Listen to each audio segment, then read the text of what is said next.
उसका नाम है और वो यंगेस्ट मजिस्ट्रेट कोई गल नहीं, हाँ ठीक है। तुम नाउ ही इज 55 ईयर मैं बना के भेजता हूँ, रहने तो बस mobile I number will cover कर कंटिन्यू डेजिग्नेशन क्या है उसका? कंटिन्यू करा दूंगा अकाउंट्स बनाने उसने बिशन सिंह बेदी, बिशन सिंह का भी reference- ਚੰਡੀਗੜ੍ਹ ਸਿਵਲ ਸੈਕਟਰੀਏਟ ਦੀ running in loss canteen empty and running in loss नहीं as per desired by Bishan ਇਸ ਕੰਟੀਨ ਬਾਰੇ ਕੀ ਕਹੋਗੇ sir? Ramanjit Kaur, well you see Ramanjit Kaur अच्छी as good as lounge of any five-star hotel, but totally empty, running in loss. No eatables are available.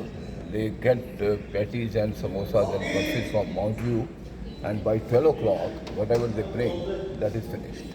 So now it is 4 o'clock, only a cup of tea or a cup of coffee is available.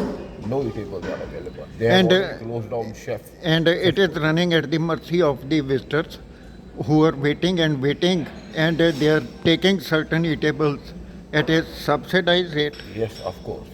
But they say that this canteen is meant for the employees and the babus of the Chandigarh Secretariat.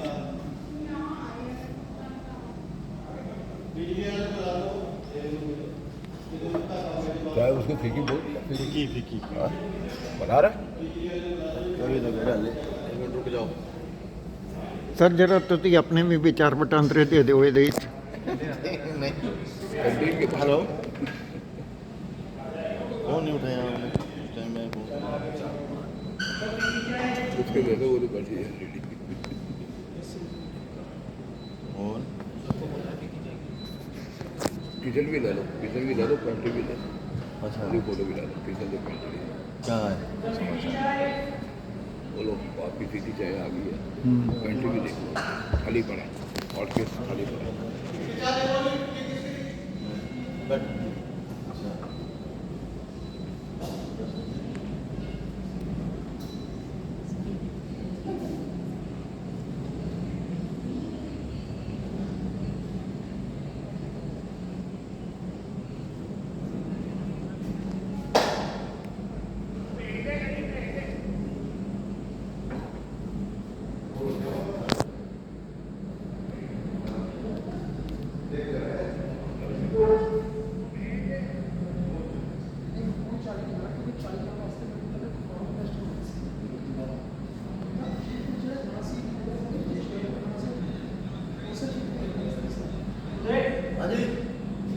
कितने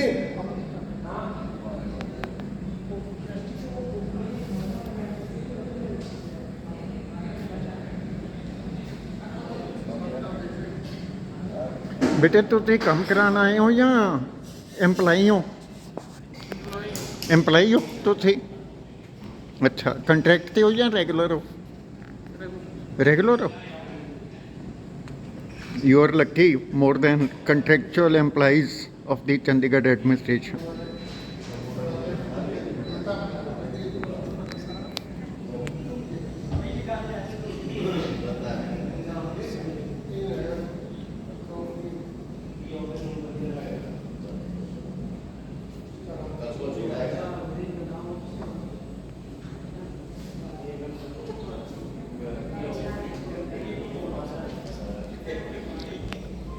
ਰਜਿੰਦਰ ਜੀ ਜਰਾ ਇੱਧਰ ਕਰੋ, ਧਿਆਨ ਲਈਏ ਤੁਹਾਡਾ ਇਮਤਿਹਾਨ।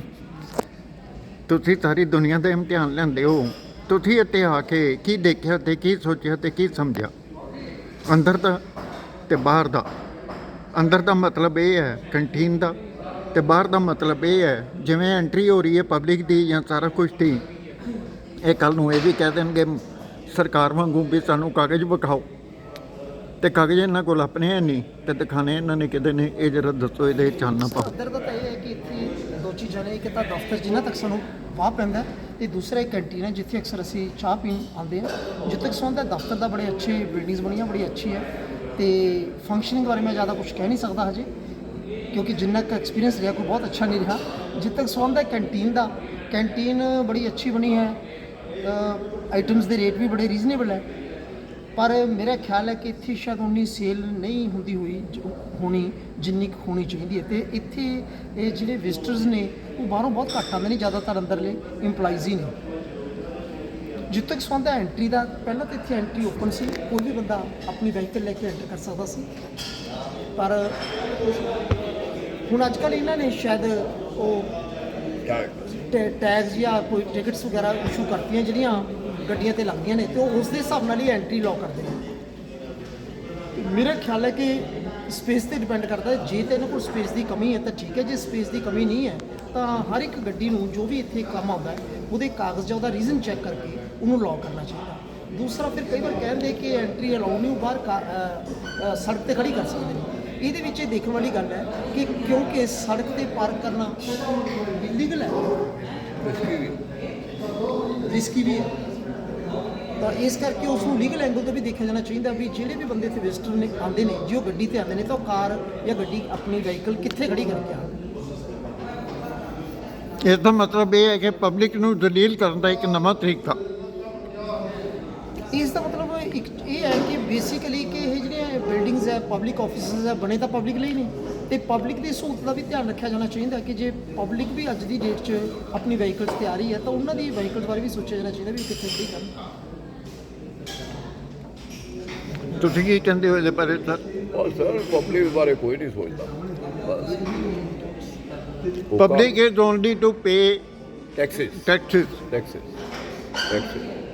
And for their luxury kitty. of course their 5-star living, be it politicians, be it bureaucrats, be it judges. Sometimes I feel that only 10% people are ruling over 140 crore population of this country. So you can very well imagine how many of them are there. So they want everything for themselves. They don't bother about the welfare of the public or the common man.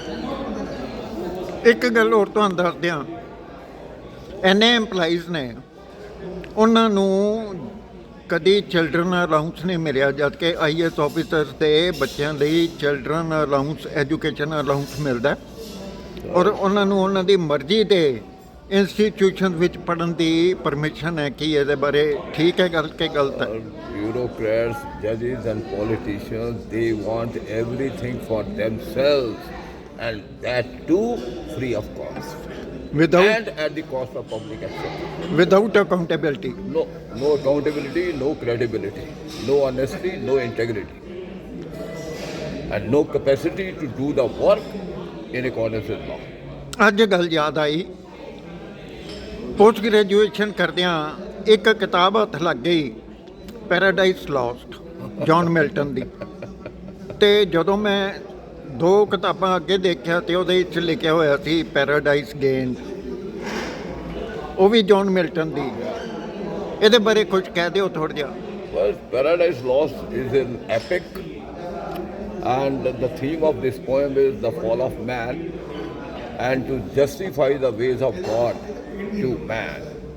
And Paradise Regained again in 10 volumes, Paradise Lost in 10 volumes, and Milton wrote this epic after he became totally blind at the age of 44.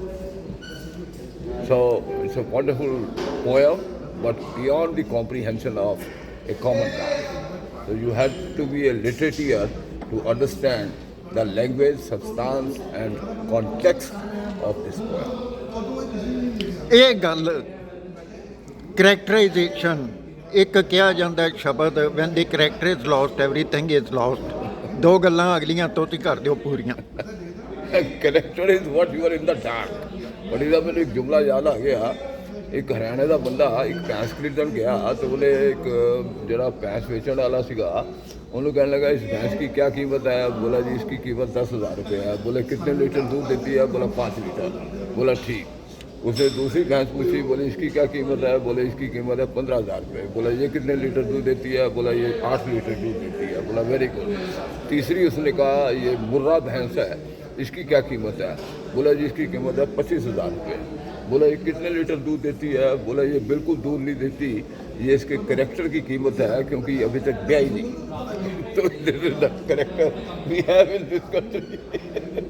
wonderful wonders of this wonderful country in this system ਤੁਹਾਡੇ ਨਾਲ ਕਰ ਦਿੱਤੇ ਨੇ discuss, ਤੇ ਬਿਨਾਂ ਕਿਸੇ ਵੈਰ ਦੇ ਬਿਨਾਂ ਕਿਸੇ ਵਿਰੋਧ ਦੇ ਬਿਨਾਂ ਕਿਸੇ ਭਾਵਨਾ ਦੇ ਨਾ ਕਹੂੰ ਹੁਸੇ ਦੋਸਤੀ ਨਾ ਕਹੂੰ ਹੁਸੇ ਬੈਰ ਮੈਂ ਮੰਗਾ ਆਪਣੇ ਦੇਸ਼ ਪੰਜਾਬ ਦੀ ਖੈਰ ਗੱਲਾਂ ਇੰਨੀਆਂ ਕੁ ਦੇ ਨਾਲ ਐਡਵੋਕੇਟ ਜਗਮੋਹਨ ਸਿੰਘ ਪੱਟੀ YouTube ਚੈਨਲ ਨੂੰ ਵੱਧ ਤੋਂ ਵੱਧ ਸ਼ੇਅਰ ਕਰ ਦੇਣਾ, ਸਬਸਕ੍ਰਾਈਬ ਕਰ ਦੇਣਾ ਤੇ ਗੱਲਾਂ ਇੰਨੀਆਂ ਕੁ ਤੁਹਾਡੇ ਨਾਲ ਆਈ ਨਿਭਾ ਦਿੱਤੀਆਂ। ਅਗਲੀ ਵਾਰੀ ਫੇਰ ਕਰਾਂਗੇ ਗੱਲ ਤੇ ਪਾਵਾਂਗੇ ਇਹਨਾਂ ਨੂੰ ਠੱਲ।